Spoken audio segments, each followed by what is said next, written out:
E aqui eu tenho uma pergunta de milhões para fazer aqui para a Natália, né? Natália, muita gente me pergunta se é fácil trabalhar com o marido. Né? Acho que as mulheres têm essa curiosidade. Às vezes as mulheres me perguntam na rede social, Carla, conta para mim, né? É fácil? Compartilha com a gente, Natália. Não é fácil, mas é gostoso. É gostoso porque você tem segurança.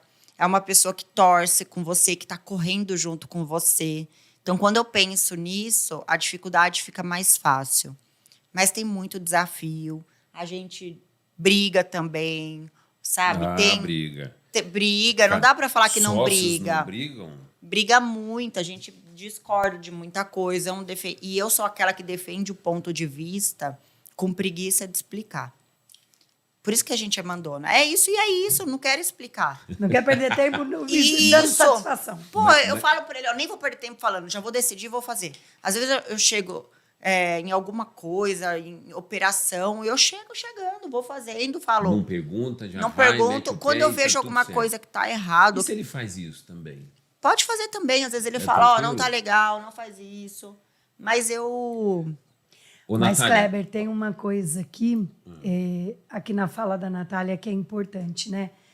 A mulher, ela tem uma coisa que é a intuição, né? Que ela e o homem pode concordar ou não, mas a nossa intuição é muito mais aflorada. E muita coisa que a gente faz deixa de ser tão racional para passar a ser intuitivo. E o que leva a acertar muitas das vezes. Sim. E a gente, eu e o Kleber, nós tivemos muitos problemas quando a gente começou a trabalhar junto. Porque o Kleber tinha a vida dele no exército, eu tinha minha vida na clínica. Eu nunca tinha dividido o meu espaço com ninguém. Eu mandava, eu desmandava, como você diz, né? Eu não precisava dar satisfação para ninguém.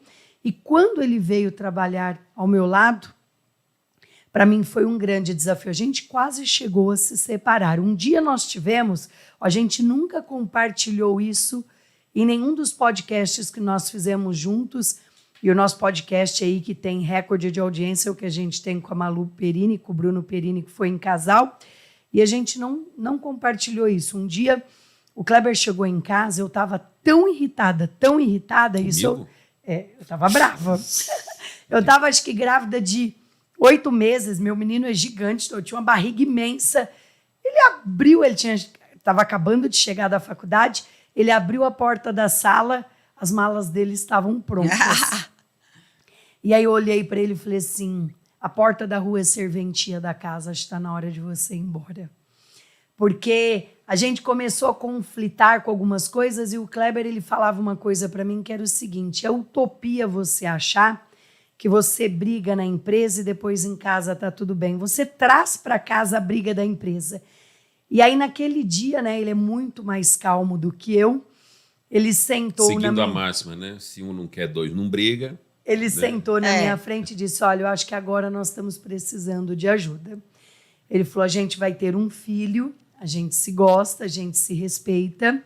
A nossa relação profissional está desgastando nossa relação pessoal, e ele falou, eu tenho uma proposta para te fazer.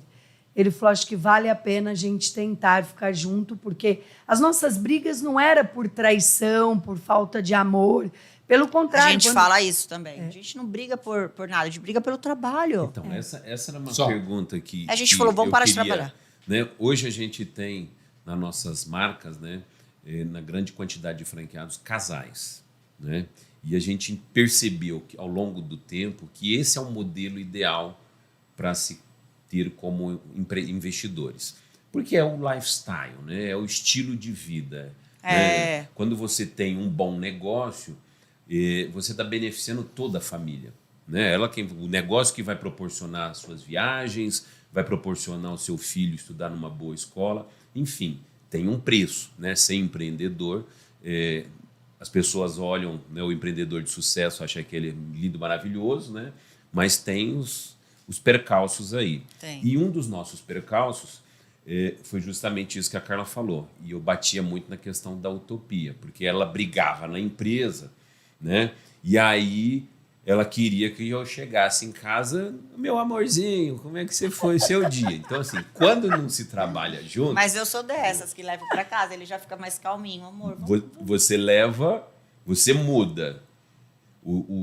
A Natália da empresa em casa é diferente. Só que aí o seguinte, a Carla mudava. Só que eu tinha tomado um pau na empresa. Eu estava digerindo aquilo. Como é que é isso para vocês? Porque não é fácil, né? A gente passa o dia inteiro, se cada um trabalha num lugar, a gente tem um chefe, né? O chefe te aperta ali e tal, terminou o expediente, você já no caminho vai limpando e tudo, chega em casa, você dá um beijinho, você não leva o chefe para casa, eu levo o chefe para casa. Como é que é isso para vocês? Mas, Kleber, antes deles responderem, acho que é importante a gente compartilhar aqui, né, que para a gente poder administrar essas crises na empresa, a gente tomou a decisão em fazer coach juntos. E a gente passou a fazer coach de casal. Que legal! E foi muito bacana. Sabe por quê? O coach de casal, a primeira coisa que ele fez foi entender quais eram as minhas fortalezas e as minhas fraquezas e quais eram as fortalezas do Kleber e as fraquezas dele. Quando a gente entendeu isso, a gente separou os departamentos. E aí a gente vai contar um pouquinho, daqui a pouquinho, como é que foi separar, né? Eu tomo conta de algumas áreas, ele toma conta de outras. Acho que vocês podem compartilhar essa experiência também aqui de vocês. Mas voltando à pergunta do Kleber, vamos lá. Como vocês lidam com essa questão da utopia? O empresário, sócios, e aí, minutos depois, marido e mulher em casa. Dá para virar a chave assim, como se nada tivesse acontecido? On, off. É que eu, quando tô brava, eu fico muito brava. Você é brava, Natália? Eu sou muito brava. Muito, muito, muito. E eu fico brava e eu fico desabafando. Eu falo, como que a pessoa não fez isso? É tão simples, é tão óbvio, não sei o quê. E ele fica, calma, calma. E tem vezes que ele fica chateado. Ele fala, né? Assim como você faz comigo também. O podcast a melhor da sua defesa vida. é o ataque, não é isso? Como é a vida dos casais empreendedores? Não, assim, a gente tem dois, que eu vejo assim, né, essa é a minha visão. A gente tem dois pilares que são essenciais. O primeiro pilar é, como eu já tinha falado, reconhecer o que cada um faz de melhor. Isso é muito importante. Sim. Isso é muito importante. Por quê? Porque como a gente faz uma gestão hoje compartilhada do grupo todo, a gente tem que saber, nas decisões finais, quem é mais capaz para decidir sobre aquilo. E isso é muito importante. Mas tem que levar em conta a intuição, não é bem exato. assim. Não, então, mas, por exemplo, decisões que demandam intuição, criatividade... Todas demandam intuição. Não. Decisão é decisão. Não, sim, operação é outra coisa. O que eu estou trazendo aqui é o seguinte... Para decidir, você vai modelar mais com fatos, dados, isso, exatamente, premissas. Exato. Se você vai modelar pelos dados, pelos fatos, etc., pode ser que a minha contribuição ela seja muito boa e essencial. Os analíticos falando. Exato. Agora, pode ser que numa decisão de estratégia, etc., a minha posição de dados não seja mais correta. Seja a da intuição mesmo. A criatividade nem se fala. Eu nunca vou dar o pitaco de como é que vai fazer isso do marketing. Não, eu posso até dar uma sugestão, etc., mas é óbvio que isso vai ser sempre a última palavra dela, etc. Então, isso é muito importante. E mais importante que isso, o segundo pilar é a libertação do ego. Isso é o mais importante de tudo, cara. Quando você consegue sair da situação, né, e pensar naquilo com frieza. A gente teve uma situação essa semana no nosso setor de produtos, que eu fiz uma reunião, foi uma ótima reunião, a gente decidiu algumas questões lá de como seguir, etc., etc. Fui conversar com ela. Ela, por meio da intuição, ela trouxe uma visão dela. O que eu fiz? Ali eu tinha dois caminhos. Ou eu chegava, batia no peito, não, eu já resolvi, tá tudo certo, isso aqui vai render tantos milhões pra gente, tal, com o meu ego. Ou eu saía da situação, olhava de fora, friamente, imparcialmente, e analisava o ponto dela.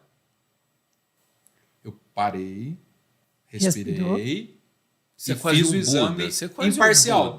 Quando eu fiz esse exame imparcial, eu cheguei para ela e falei, sim, eu acho que você está certo. Felipe, tem um ditado que eu gosto bastante que diz o seguinte, né?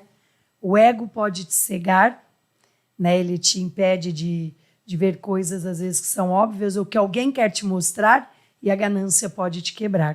Com certeza. Então, isso que você está falando é muito sério, né? Muito. É você diminuir o ego e entender claramente, ó, não, aquilo ali, né, tem muito mais intuição, tem muito mais E dificilmente as propriedade. pessoas conseguem sair da situação, Carla. Isso que é o problema. Porque elas ficam presas ao poder de decisão e à voz de comando. Isso É mais ou menos aquilo de ser feliz ou ter razão. Exato. Né? Então, se entra na vibe de só querer Porque se ter você razão... se você tem um compromisso muito grande com a sua voz de comando e com o seu poder de decisão, você não está pensando na situação friamente mais. É poder. Você já tem um caminho de parcialidade ali. Entendeu? Agora, quando você se liberta desse ponto, a partir daquele momento, você está sim pensando friamente. Você está analisando o que é bom para o negócio, o que é bom, como é que eu trabalho isso em perspectiva. Eu adoro falar isso, né? Eu sempre falo assim, não, vamos colocar isso em perspectiva. De vez em quando até irrita ela, mas eu falo assim, não, vamos colocar isso em perspectiva, vamos trabalhar em perspectiva, ou seja, vamos traçar um caminho, vamos pensar junto como seria. E aí a gente, poxa, legal. E essa decisão que o grupo tomou em relação a produtos foi uma decisão que veio da intuição dela. E a gente tem que respeitar isso, entendeu? Eu não sou menos por isso. Eu não sou menos por fazer a reunião com o cara e depois voltar atrás. Tipo, ó, eu pensei melhor. Mas você foi teimoso. Não, eu levantei o meu ponto. Não, você foi Eu defendi teimoso. Foi meu difícil, ponto. Natália. Não, Foi- porque, aí foi difícil porque você colocar eu em- já tinha falado, ó, isso é complicado. Não. Eu já tinha feito uma reunião e falado o que tinha que ser, como tinha que ser, o Aí que ia ele acontecer. veio com algo E ele diferente. não acreditou. Ele falou, não, isso daí não. Aí ele foi e falou com o cara da reunião, o cara da empresa lá, o sócio, com a imagem, com a ideia que ele tinha. Não passou o que eu tinha falado. Aí depois eu falei, olha, tem que ser, eu expliquei o porquê. Aí Assim, ele- a gente, obviamente, que a gente tem que defender as As nossas, Não. nossas convicções, óbvio, né? Porque senão você realmente vira um poste, uma banana. E ele Não, mas defende mesmo. é isso que difere o poste, a banana. É justamente você ter a consciência de que você vai defender o seu ponto, mas você não pode ter compromisso com a voz de comando ou compromisso com o seu possível erro. E tem muito da questão do perfil, né?